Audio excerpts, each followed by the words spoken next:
Parece que o novo símbolo da extrema-direita avessa direitos humanos e contra minorias é o Thiago Leifert, ex-apresentador do BBB, que causou rebuliço na internet recentemente após conceder uma entrevista ao podcast do Rica Perrone. O crime cometido por Leifert na entrevista? O mais grave de todos, naturalmente, declarar voto nulo para presidente este ano. Afinal de contas, se você não declara explicitamente o seu voto no Lula, o pai dos pobres, você não é nada além de Adolf em pessoa. Isso, naturalmente, é até divertido de acompanhar. Afinal de contas, o Thiago Leifert, como bom rapazote global, está longe de ser um indivíduo de direita. Porém, esse recente exemplo lança a luz sobre uma constante que tem se mostrado cada vez mais real. A esquerda está se canibalizando. Mas antes de continuar, peço que você deixe o seu like e o seu comentário neste vídeo para ajudar a melhorar o alcance deste canal. E se você quiser apoiar o meu trabalho aqui no YouTube, você pode se tornar membro do canal contribuindo com valores a partir de R$ 1,99 por mês. Dessa forma, você terá acesso antecipado a estes vídeos e também acesso a vídeos exclusivos. E agora você também pode me ajudar financeiramente clicando no botão Valeu aí embaixo. E não se esqueça de me seguir nas redes sociais que estão aparecendo aí na tela, Instagram, Twitter e Telegram, porque eu sempre posto conteúdos diferentes por lá também. Basicamente, o que o Thiago Leifert disse no tal podcast foi que se numa situação extrema e hipotética, em que alguém apontasse uma arma para a cabeça dele e o pedisse para escolher entre Lula e Bolsonaro, ele pediria para a pessoa atirar. Ou seja, voto branco ou nulo, ele se recusa a escolher entre essas duas opções.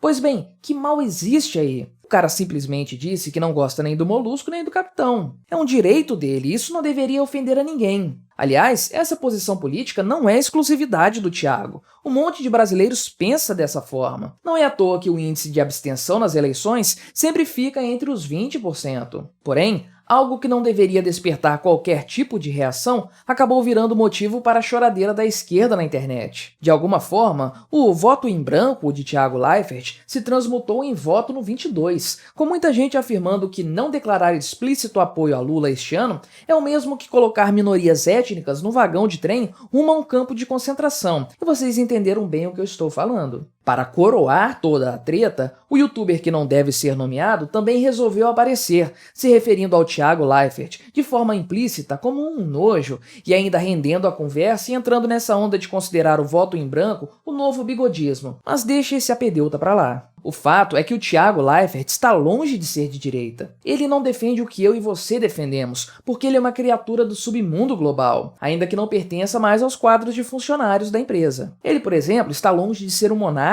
da vida, que não obstante seja bastante polêmico, não pode também ser classificado como alguém de direita. Tampouco o Thiago pode ser colocado no mesmo nível da Cássia Kiss, que se assumiu full tradicionalista católica recentemente. Não. O Leifert é um típico socialista do Leblon, um rapaz jovem, financeiramente bem-sucedido, que acredita ter uma mente elevada, que o permite enxergar onde outros não conseguem ver nada. E qualquer pessoa com um mínimo de sensatez percebe que a fala de Thiago Leifert no podcast do Rica Perrone não tem nada de direitismo ou de extremismo de qualquer natureza. Ele é, basicamente, o típico sujeito que clama por uma terceira via, voltada para a esquerda, naturalmente, algo como um Eduardo Leite da vida. Mas você sabe como funcionam as coisas hoje em dia. Se você não é ultra-esquerdista, marxista da foice e do martelo filiado ao Partido Novo, então você é um bigodista. E não tem perdão. O youtuber que não deve ser nomeado em pessoa aparecerá para dar seu veredito. O fato é que temos observado já há algum tempo uma certa autofagia por parte de setores da esquerda. Após uma onda de cancelamentos dirigidos a pessoas de direita, a tendência mudou e agora são justamente pessoas do espectro político esquerdista que acabam sendo vitimados por essa onda canceladora. Inúmeros são os exemplos a serem listados. Pessoas como J.K. Rowling, Rita Von Hunt, Pablo Vittar, que fazem parte das minorias supostamente defendidas pela esquerda e que estão longe de ser qualquer coisa menos que progressistas dos mais ferrenhos, foram sumariamente cancelados por gente de sua própria bolha. Thiago Leifert, portanto, é apenas o caso mais recente de um movimento que já acontece há algum tempo. A pergunta que fica é: por qual motivo a esquerda está agindo dessa forma? Por que essa gente está atacando os indivíduos que supostamente estão do seu lado? Por que a esquerda está se canibalizando? Bem, a resposta para isso é relativamente simples, mas exige algum grau de reflexão. O fato é que, tal como acontece em diversos outros movimentos políticos, ou mesmo em movimentos apolíticos como o próprio libertarianismo, não há uma organização centralizada que comanda todos os indivíduos vinculados a tal movimento. As pessoas agem de forma relativamente livre, de maneira espontânea, e como nos ensina o estudo da ação humana, visando seus próprios interesses. E para as pessoas de esquerda, especialmente aquelas ligadas ao progressismo, a moeda mais importante é a virtude, ou melhor dizendo, a encenação desta. Quanto mais o indivíduo de esquerda aponta para mazelas sociais, quanto mais ele critica a sociedade machista opressora, quanto mais ele diz defender direitos de minorias, mais capital político ele acumulará. É por isso que, cada vez mais, vemos um exagero em relação à defesa de pautas progressistas. Se poucos anos atrás a briga era para que homens e mulheres recebessem o mesmo salário, hoje a esquerda causa cancelamentos porque um cantor transexual diz gostar de homens ou de parte da anatomia destes. Acontece é que, muito rápido, as pessoas normais perceberam que essa coisa de cancelamento progressista não faz o menor sentido, se tratando apenas de mero esperneio intelectual. Com o tempo, as pessoas perderam o medo de serem canceladas pela gente de esquerda. Afinal de contas, todo mundo percebeu que, de fato,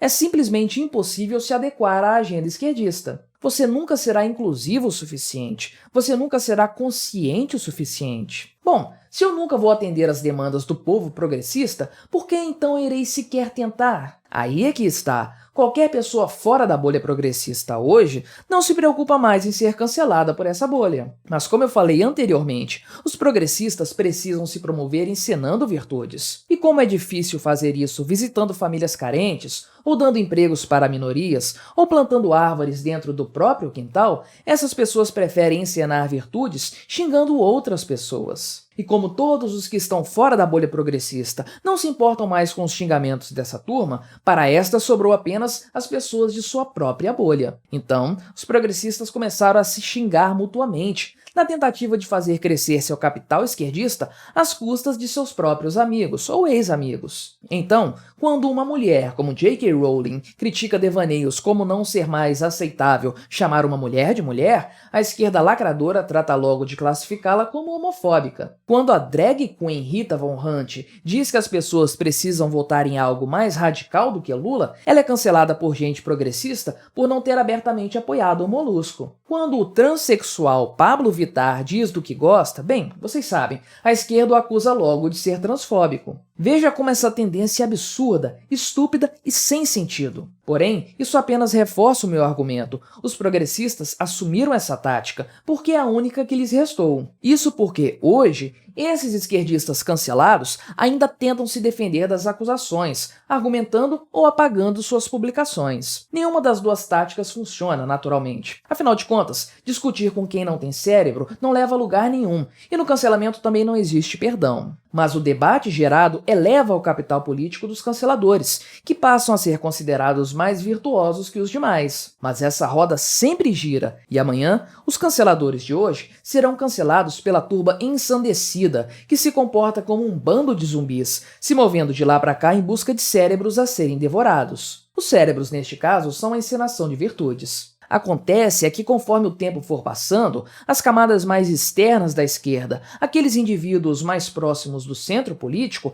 também perceberão que o cancelamento é uma tática fracassada quando o objetivo é angariar capital político, porque além de ser sem sentido, também afasta o público da outra esfera ideológica, especialmente pessoas de centro-direita. Assim, também alguns setores da esquerda terminarão por ignorar tentativas de cancelamento por parte do movimento progressista, ingressando também no lado daqueles que hoje não mais se importam. Ato contínuo, camadas mais internas do espectro esquerdista seguirão esse movimento, fazendo com que, em algum momento, apenas a extrema bolha progressista se importe com o cancelamento. Quando isso acontecer, veremos figuras histriônicas da esquerda progressista se digladiando entre si por coisas como o pronome neutro e microagressões, mas totalmente isolados do restante da sociedade. Enquanto isso, o restante da esquerda, mais moderada e consciente, se reorganizará num novo movimento, que, olha a surpresa, estará mais próximo do que nunca do centro político. Não há futuro para a esquerda progressista histérica,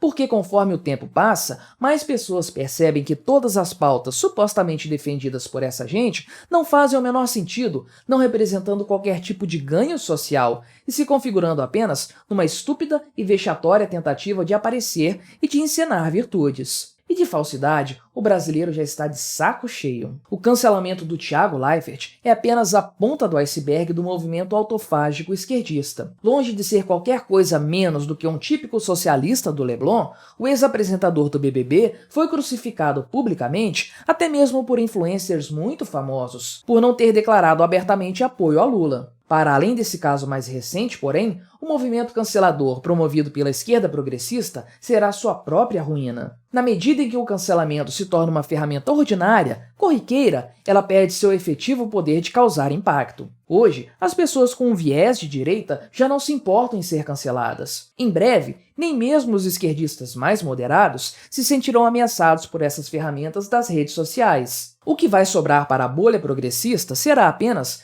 cancelar a si própria, enquanto o restante da esquerda se reorganizará numa tendência menos insana e mais coerente. Em pouco tempo, as estridentes e histéricas vozes da esquerda progressista estarão gritando sem que ninguém esteja lá para ouvi-las.